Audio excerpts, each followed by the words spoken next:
सब एक हो जाओ, आजादी का दीप जलाओ। हमारे यहाँ जो 6000 जाति के टुकड़े हैं, यानी ब्राह्मण क्या करते हैं, संख्या हमारी ज्यादा है तो ब्राह्मण एक साथ दो काम करते हैं। जाति के आधार पर हमको विभाजित करते हैं, एक जाति को दूसरे जाति के विरोध में लड़ाते हैं, एक जाति को दूसरे जाति के साथ भिड़ाते हैं। ये काम वो लगातार करते रहते हैं। करने के लिए उनके पास पावर होता है और करने के लिए उनके पास एक पावर होता है। पावर का बंटवारा करने का नाटक करके करवाया जा सकता है। एक संपत्ति होती है, एक पैसा होता है, उसका उपयोग करते हैं। एक तीसरा, इसमें ब्राह्मण लोग महिलाओं का भी इस्तेमाल करते हैं, ये भी देखा गया है। तो वो हमारे लोगों को विभाजित करने के लिए ऐसा करते हैं।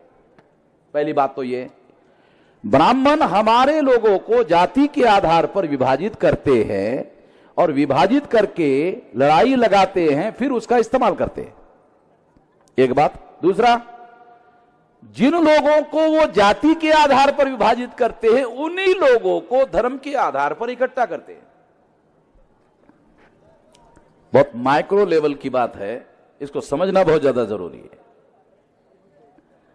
जिन लोगों को वो जाति के आधार पर विभाजित करते हैं, विभाजित करके इस्तेमाल करते हैं, उन्हीं लोगों को धर्म के आधार पर संगठित करते हैं। गर्व से कहो हम हिंदू है, धर्म के आधार पर इकट्ठा करते हैं। अच्छा, धर्म के आधार पर इकट्ठा करने से उनका फायदा क्या होता है? क्योंकि हजारों सालों से धर्म का ठेकेदार ब्राह्मण है, नेतृत्व अपने आप ब्राह्मण के नियंत्रण में आता है। अब नेतृत्व जब ब्राह्मण के नियंत्रण में होता है धर्म का, तो धर्म के संदर्भ में सारे फैसले लेने का अधिकार ब्राह्मण के हाथ में होता है। तो नेतृत्व करने से क्या करने का मौका मिलता है, फैसला करने का अधिकार मिलता है। उससे क्या होता है, मैं आपको एग्जाम्पल देता हूं, हमेशा देता रहता हूं, दोबारा बताता हूं क्योंकि ये उदाहरण है, इसलिए समझाने की बात है। कि मुर्गियों का सम्मेलन हो रहा था, आप सुनकर हैरान हो जाओगे कि ये मुर्गियों का सम्मेलन मुर्गियों को काटकर खाने वाले लोगों ने लगाया था। जो लोग थे उन्होंने मुर्गियों का सम्मेलन लगाया था, जो मुर्गियों को काटकर खाते थे। तो लोगों ने मुर्गियों का सम्मेलन लगाया और लोगों ने मुर्गियों को कहा, भाई आपको इस सम्मेलन में रेजोल्यूशन पास करना है, एक प्रस्ताव पारित करना है। मुर्गियों ने पूछा कौन सा? तो काटकर खाने वाले लोगों ने बताया कि आपको प्रस्ताव पारित करना है कि आपको कौन से मसाले में तलना है। महंगा से महंगा मसाला, देसी मसाला, विदेशी मसाला, अमेरिकी मसाला, जापानी, जो चाहो, तुम्हारी आजादी है। तुमको कौन से मसाले में तलना है, इसमें तुम्हारी आजादी है। तो मुर्गियों ने आपस में सलाह मशवरा किया।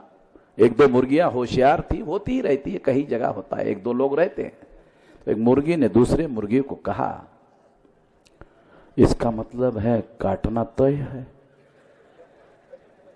इसका मतलब है काटना तो तय हो गया है, क्योंकि हमको केवल इतना पूछा गया है कि कौन से मसाले में आपको तलना है, ये आपको बताना है।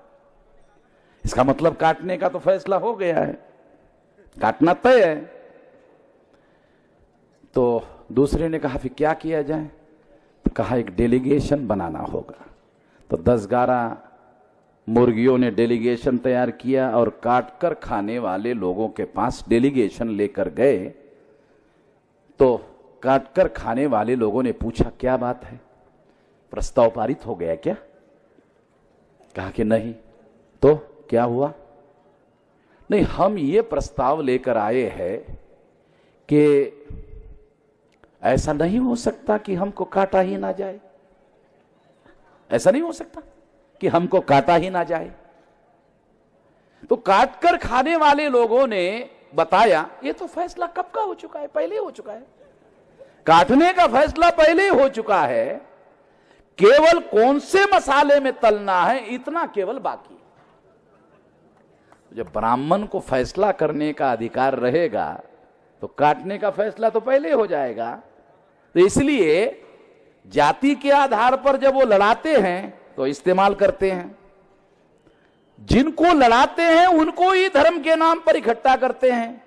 धर्म के तो हजारों साल के ठेकेदार वो खुद ही है, तो स्वाभाविक रूप से धर्म का नेतृत्व करने का अधिकार उनके पास आता है। जब नेतृत्व करने का अधिकार ब्राह्मण के पास आता है तो सोचता थे फैसला करने का अधिकार तो मेरे पास है, मैं जैसे कहूंगा जैसे सोचूंगा वैसे फैसला होगा, तो मुझे धर्म के आधार पर इकट्ठा करने से कोई नुकसान होने वाला नहीं है। क्योंकि जो हिंदू के नाम पर इकट्ठा होगा वो तो ये भी नहीं कहेगा ब्राह्मण को कि ओबीसी की जाति आधारित गिनती होनी चाहिए, और अगर किसी ने कहा तो बोलेंगे नहीं तो हम तो हिंदू के नाम पर इकट्ठा हुए, हम तो ओबीसी के नाम पर इकट्ठा हुए ही नहीं है, हम तो हिंदू के नाम पर इकट्ठा हुए, धर्म के नाम पर इकट्ठा हुए। अगर आप जाति के आधार पर गिनती करवाने की बात करोगे तो हिंदू तो बिखर जाएगा, हिंदू टूट जाएगा, हिंदू के टुकड़े हो जाएंगे, और फिर मुसलमान 100-200 साल में संख्या बढ़ जाएगी, और 200 साल के बाद मुसलमानों का फिर आप पर राज आ जाएगा। इसलिए आज जो हम लोग तुम्हारा सत्यानाश कर रहे हैं वो ठीक है। 200 साल बाद मुसलमान यही करने वाले हैं जो हम अभी कर रहे हैं। ब्राह्मण हम लोगों को बताते हैं कि 200 साल बाद मुसलमानों का राज आएगा, उसके बाद तुम्हारा सत्यानाश होगा। तो हमारे लोग सोचते हैं अभी हमारा सत्यानाश नहीं हुआ, 200 साल बाद होने वाला है, जबकि सत्यानाश हो चुका है, सब कुछ हो चुका है। लिबरलाइजेशन, प्राइवेटाइजेशन, ग्लोबलाइजेशन के द्वारा सारा प्राइवेटाइजेशन हो गया, रिजर्वेशन खत्म हो गया, संविधान जो है को सेट असाइड कर दिया गया। हेगड़े जैसा राज्य मंत्री अदने कद का आदमी जो है वो संविधान के विरोध में बयान दे रहा है। सारी 10-15 करोड़ किसान आत्महत्या करने के लिए मजबूर है। यानी सारे लोग, बहुसंख्याक लोग, हम सारे के सारे बहुसंख्याक लोगों का सत्यानाश हो रहा है, और सत्यानाश हो रहा है वो उनको बोल रहे हैं 200 साल बाद मुसलमान का राज आएगा तो फिर सत्यानाश होगा। अरे तो सत्यानाश तो अभी हो रहा है, अभी के सत्यानाश पर से वो 200 साल बाद वाले नाश की तरफ लोगों का अटेंशन डाइवर्ट करते हैं और अभी का सत्यानाश थोप देते हैं, क्योंकि जागृति नहीं है।